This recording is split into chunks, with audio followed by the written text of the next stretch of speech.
Dear children, 7th chapter was also trade in agriculture produce, but it was about vegetables, santa and markets. But now trade about the grains. Okay, rice, jawar, wheat, like that.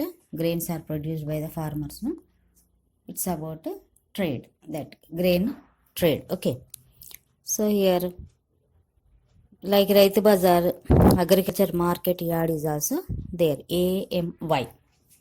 AMY means agricultural market yard. Yard means big place where all the grain is collected. Okay. In market run by the government, in which farmers can sell their produce and get paid immediately. Vegetables, they have choice. They can either go to Raitu Bazar, okay, or they can sell in the wholesale market, wholesale dealer, or they can roam on the roads, means door to door. They can go door to door and they can sell by their own, or either they can sell to the small other vegetable vendors also. Choices are there in the vegetables, but in the grain there is no choice. They can't sell by their own. They have to sell to either to the government or other dealers. Okay. So Chandrasekhar is a farmer from Nargonda. This year he had a good harvest, about 60 quintals of paddy. He has loaded paddy bags on tractor and brought to the Nalgonda AMY. So he unloaded the bags and joined the queue for auction selling. So they took example of a person named Chandrasekhar. He had a good crop this time, it seems. He got 60 quintals of paddy. So he loaded all the paddy bags in the tractor and came to Nalgonda AMY agricultural market yard. He unloaded and he joined in the queue because other farmers also there. They all were standing in the queue. So he also went and joined in the queue. And about 10 a.m., AMY committee members came and put the slips on the bags indicating the name of the farmer and the quantity of paddy in quintals. At about 11 a.m., wholesale traders and rice mill owners came to the paddy heaps and observed the quality.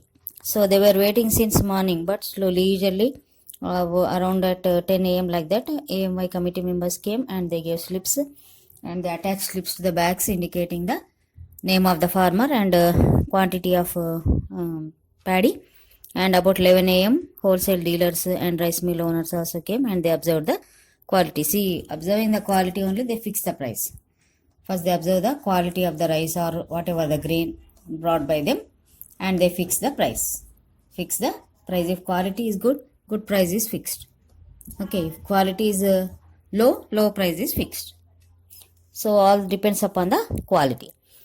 Then the committee members began the auction from the first paddy heap of a farmer. Auction means they will they begin first normal minimum price of the government. Okay, minimum price of the government. Then the people, dealers who want to buy, they will increase the price if they want to buy. So like that, if other also buy, he will little more increase. Like that, auction starts.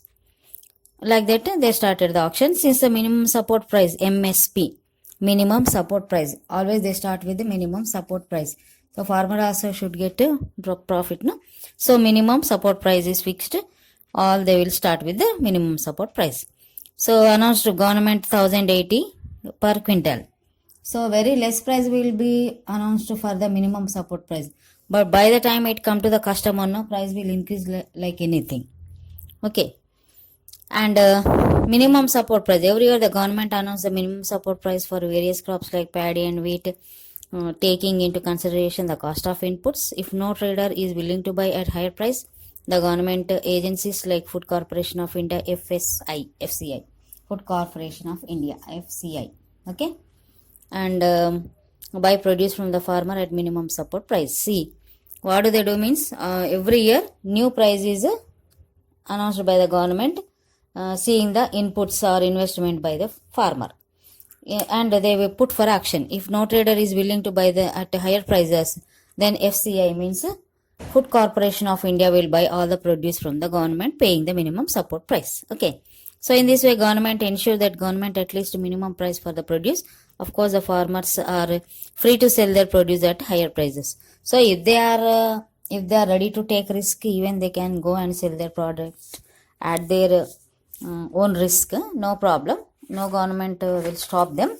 but it will be risky. If loss is there or profit, whatever it is there, they have to bear by their own. Okay. If once the time over no finish, again government will not come and buy their product. So that's why many farmers they will to buy, they will to sell their all the products to the government only. Very few will take risk on their own, selling on their own. In the auction, bids are called for the paddy being auctioned. Bids are prices at the which the buyer, here the trader, wishes to buy the produce. Bids means the prices offered by the buyers are called as the bids. After a trader makes a bid, the MY committee of it counts slowly up to 3.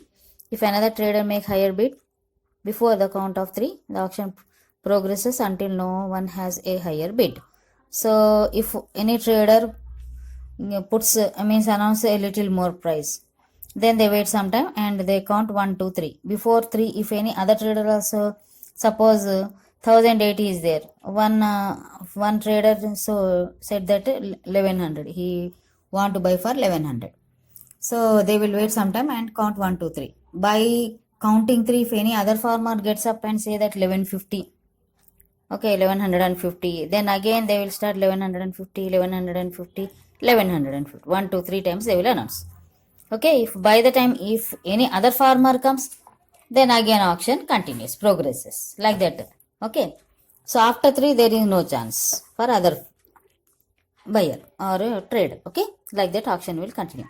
Several traders and mill agents have crowded near Chandrasekhar's paddy. They found that paddy was dry and had very little thalu, means ill-filled grains. When the auction began, the trader and rice mill agents raised the price considering the quality of the paddy. So Chandrasekhar's paddy was good, it seems.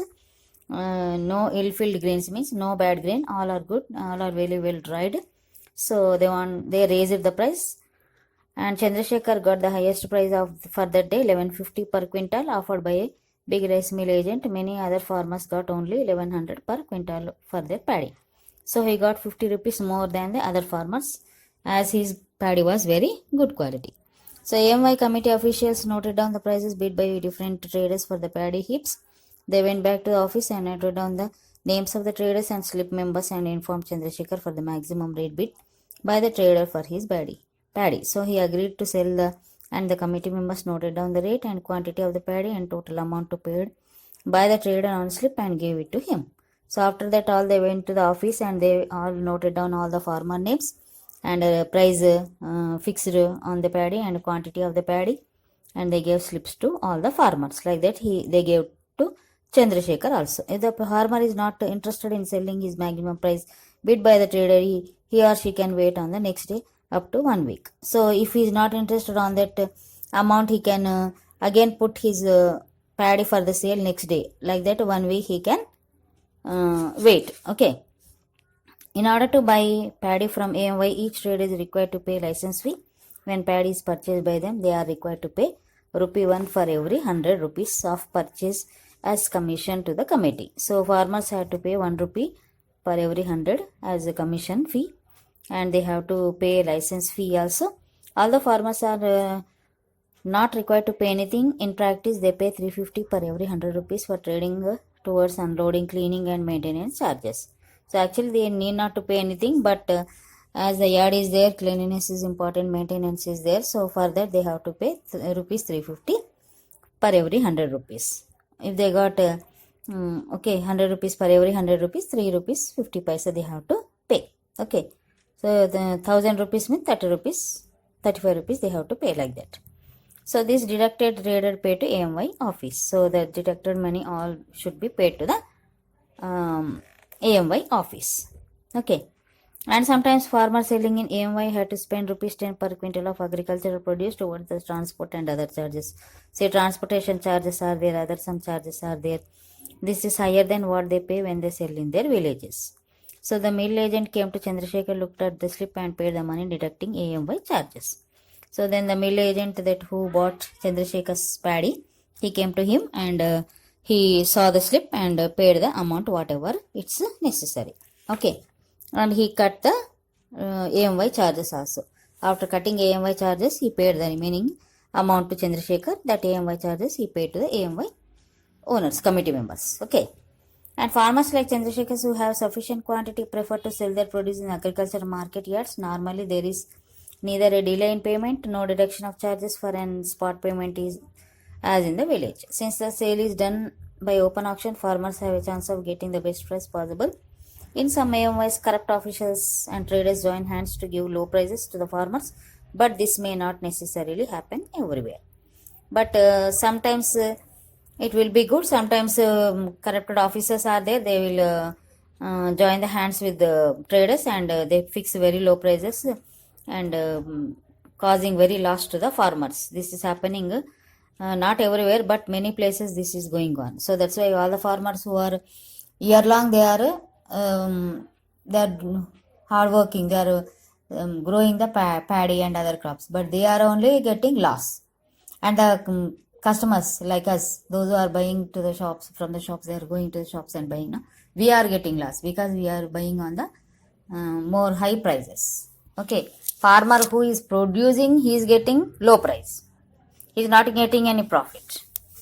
And the customers who are buying, we are not getting low prices. We are paying high prices. So farmers and the customers, both are getting loss. Then who are gaining? Dealers who are in the middle. They won't do any hard work. They sit nicely at home, but they are only getting all the profits. So this is the condition in our country.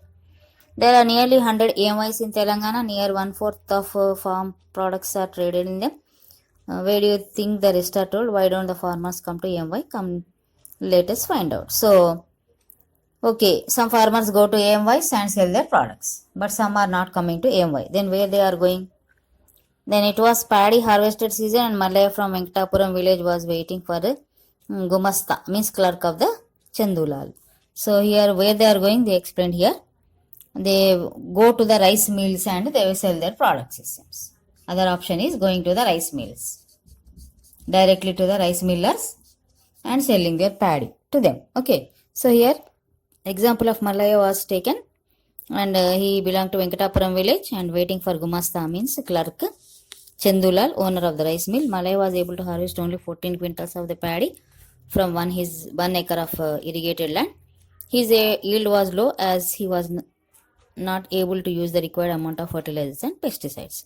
So he got only 14 quintals of rice, it seems, that year, because he didn't use much fertilizers and pesticides. So he got low yield, 14 quintals only, 14 bags only. Okay. Maybe 1 or 2 bags he kept for his own and remaining 14 bags he brought to the rice mill. The Gumasta sent by Chandulal came with the tractor and checked if the paddy was dry and if there were too much of talu. The Gumasta got the paddy bags loaded on his tractor and went to get the paddy bags from other such farmers. So clerk came and he checked the rice and he loaded in the tractor. Like that, in the same way, he checked the paddy of other farmers also. In the rice mill, Malaya's paddy bags were weighed. There was 14 quintals. Gumasta took a handful of sample paddy and showed it Chandulal. Chandulal fixed the price of 950 per quintal on the basis of the dryness and talu. This was much below 1100. The price at agriculture market. Since Malaya needed money urgently, he asked for immediate payment. For that, Chandulal reduced 150 for every 100 rupees. So, see, going to rice miller is rather than loss. Okay.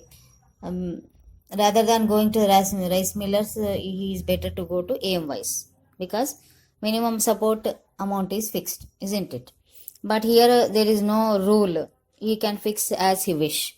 Chandulal can fix the price as he wish. So like that 950 per quintal. He fixed price 950 quintal, which is very low. And if anyone need urgent payment, still he deduct 1 rupee 50 paisa per every 100 rupees. And he deducted all the money. So total he got 13,100 rupees only. So if we wait for 15 days for the payment, he can give total amount. He won't cut 1 rupee 50 paisa. So this Chandulal, he is a trader, he is a merchant. I think he will give amount for finance also. So 15 days if we wait, he will get interest, no. So that's why he won't deduct the money and give the full payment. If he need urgently, he will cut the money, deduct the money. So 4 months back, Malaya borrowed rupees 5,000 from Chandulal on the condition that paddy must be sold him fixed by him. Many farmers borrowed money from Chandulal on similar terms, hence they forced to sell their produce to him at the fixed price by him. So instead of paying Malaya the amount due to him, Chandulal deducted the amount borrowed along with the interest. Let's see how much Malaya finally got. So Malaya already took 5,000 from Chandulal. So he is forced to sell all the paddy to Chandulal only, and whatever the price fixed by him, he has to agree. There is no other option to him. And when he gave the money, he didn't give total amount 13,100. First he deducted the 5,000 and interest also 400. Okay, total deduction for 5,400 and 13,100 minus 5,400. Finally he got only 7,700. See, very less amount. So like this, many small farmers are suffering. They have to take money from the money lenders and they have to pay a lot of interest, and they have to sell their all the grain to that lenders only, and they will fix as they wish, okay, without minimum humanity, and farmers are getting lost. So this is the condition in our country, okay. And big farmers and landlords of Venkatapuram lend money to the small farmers to purchase paddy from them. They sell their own harvest and all that is produced from the farmer in AMY. Town-based wholesale paddy merchants or in rice mills, farmers are indebted to landlords in many ways. They borrow money, seed, tractors, even water. As such, they are bound to sell the paddy to the landlords and accept whatever they pay. As I told you, this is going on. Those who give loans to the farmers took the harvest as security for the loans. They can purchase the produce from the farmers and recover the loan amount. So tragically, in this way, farmers are not able to sell their produce at the highest price possible. So once if they take money from the money lenders, no, every year they have to take money, because next year they will pay all the amount, and along with the interest and whatever the loan is there, no, all they will pay. So they will be insufficient money. Again they have to go to the money lenders, again they have to take. So this will carry on year by year, and they will remaining poor year by year only. They never prosper. But these money lenders are there, no, big landlords and money lenders, year by year they are taking more and more interest, and they are fixing very low prices, and they are causing very loss to the farmers, and they are gaining very much, okay. Selling through brokers. Brokers are also there. One more method is there, selling through the brokers. Shanti is another farmer residing in Venkatapuram. She began to manage her farm after her husband passed away. She is a member of local self-help group SHG, from which she borrowed 20,000 for cultivation purpose. Her harvest from her 1.5 acres was 14 quintals. She wanted to sell 7 quintals and keep the rest for household consumption. Okay. So like that, Shanti is an example of a person who sells through the paddy through the brokers. Okay. So I will explain what she will do, whether it is good or not. I will explain later on. Okay, that's all for today. Have a